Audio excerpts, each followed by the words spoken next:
Salut à toi. Aujourd'hui, j'aimerais te parler de qualité versus quantité. En effet, selon certaines études, finalement, c'est la quantité qui paye pour avoir une qualité incroyable. C'est en répétant et répétant et répétant des actions, c'est en répétant et encore en répétant des tâches que l'on tend vers la perfection, que l'on devient l'excesseur de son domaine. Mais si on veut directement viser la qualité, eh bien non, on aura une pression, ça va nous perturber et on ne sera pas tendre vers la qualité en essayant directement de sortir le meilleur produit ou bien d'être le meilleur dragueur ou bien d'être le meilleur comment on appelle cela, le meilleur hôte d'hôtel, le meilleur serveur, le meilleur réceptionniste, le meilleur je ne sais pas quoi dans ton domaine où tu travailles.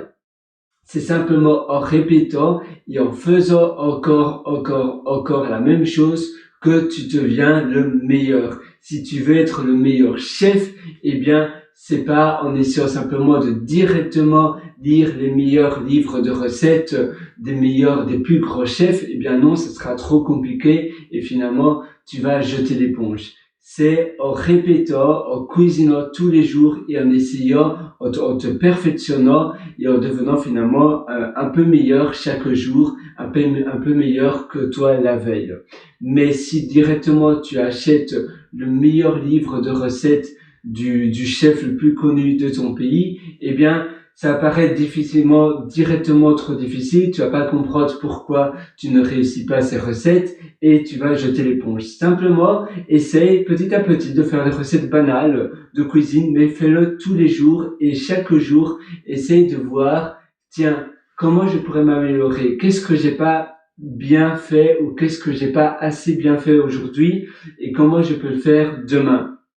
Et chaque recette que tu fais, chaque petit plat que tu fais, essaye d'identifier les choses que tu pourrais améliorer et essaie de te corrige-toi plutôt le lendemain. Il y a deux études qui ont montré, donc ces deux études ont vraiment bien démontré que la qualité finalement ne paye pas si tu vises directement la qualité, mais c'est la quantité. Il y avait deux groupes d'élèves de poterie.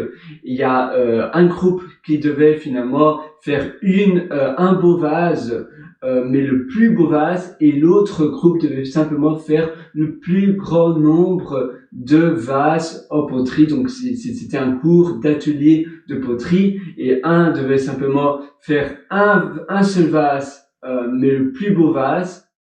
Je ne sais pas si c'était de la faïence ou autre, et l'autre devait simplement faire le plus grand nombre de vases, on va dire, en, euh, en argile ou en un certain matériel.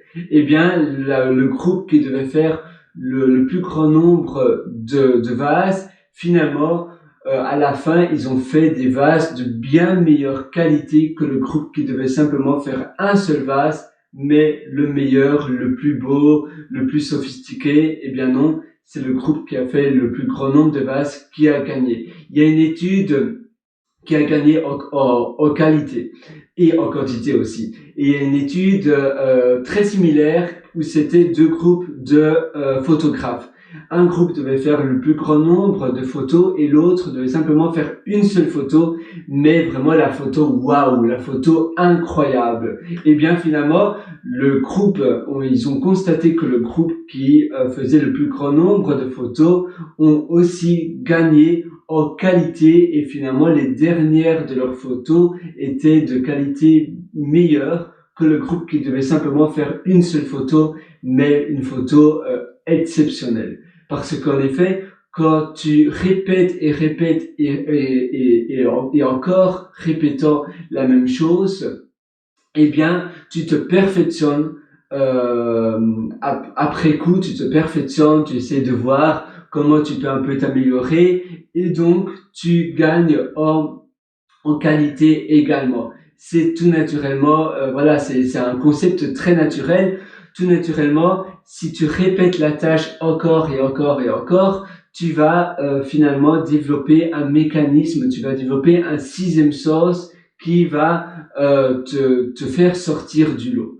Donc, finalement, en répétant petit à petit, si tu fais une chose pendant 10 minutes, mais tous les jours, tous les jours, tous les jours, tu l'auras fait 365 fois après un an, tu l'auras fait 730 fois après 2 ans, et tu vois, finalement, c'est énorme. Si tu essaies de directement être le meilleur, eh bien, ça va pas payer parce que c'est pas possible. Tu dois simplement pratiquer. La pratique gagne toujours. Si tu veux te perfectionner davantage, je t'ai aussi concocté des ateliers qui sont disponibles sur mon site pierrewriter.com, pierrewriter.com. Sur ce, je te souhaite une excellente journée et bonne perfection. À très bientôt.